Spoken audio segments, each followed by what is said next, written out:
Pernah nggak sih kalian dapat tugas atau instruksi yang kelihatannya cuma dua kalimat pendek, tapi pas dibaca ulang, waduh, isinya padet banget?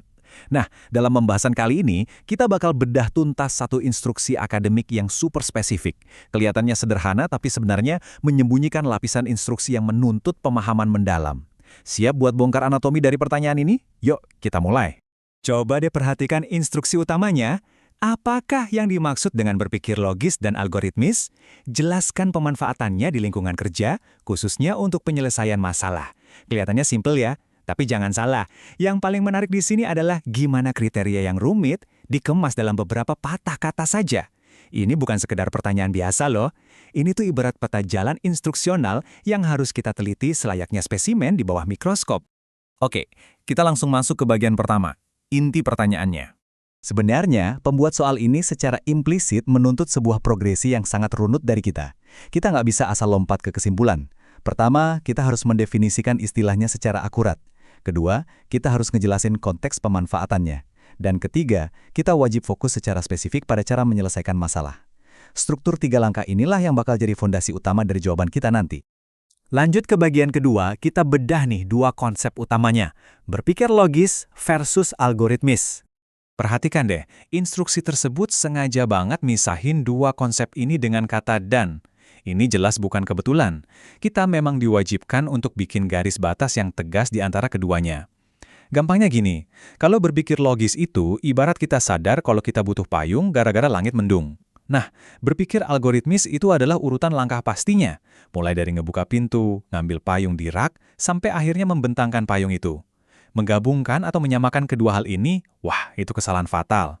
Jadi poin krusialnya, sebelum repot-repot ngomongin aplikasi di dunia nyata, kita wajib banget ngejawab pertanyaan dasar, apakah yang dimaksud dengan titik-titik. Ini menuntut landasan definisi yang presisi banget. Intinya, tunjukin dulu penguasaan teorinya di atas kertas sebelum kita melangkah lebih jauh. Sekarang kita geser ke bagian ketiga, yaitu soal penerapan di lingkungan kerja. Disinilah bagian yang paling seru karena ada penekanan masif banget pada personalisasi.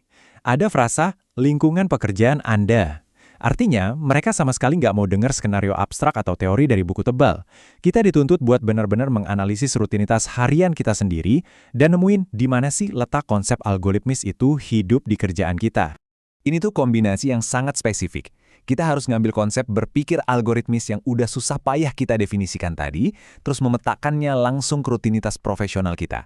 Gimana coba langkah sekuensial tersebut dimanfaatkan dalam tugas kantor sehari-hari? Ini ibarat jembatan yang menghubungkan teori akademis dengan kerasnya kehidupan profesional yang nyata. Masuk ke bagian keempat, fokusnya sekarang mengerucut lagi ke arah penyelesaian masalah. Nah, ini dia. Pembuat soal mengerucutkan tantangannya dengan satu kata kunci yang kuat banget, khususnya. Dan coba lihat, dipasangkan dengan tanda seru. Ini adalah batasan mutlak. Kita nggak bisa cuma sekedar cerita soal rutinitas harian yang aman-aman aja dan berjalan lancar.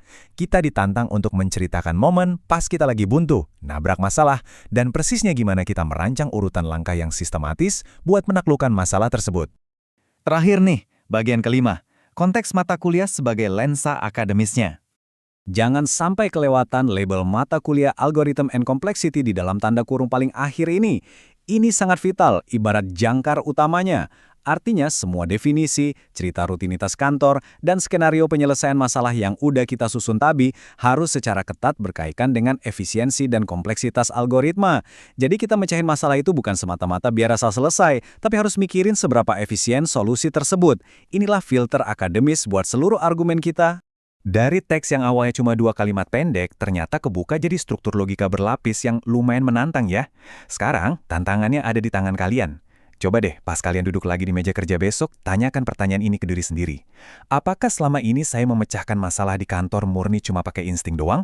Atau diam-diam saya sebenarnya udah mampu memetakannya jadi sebuah algoritma yang presisi? Silakan dipikirkan, dan selamat merumuskan solusi brilian versi kalian sendiri.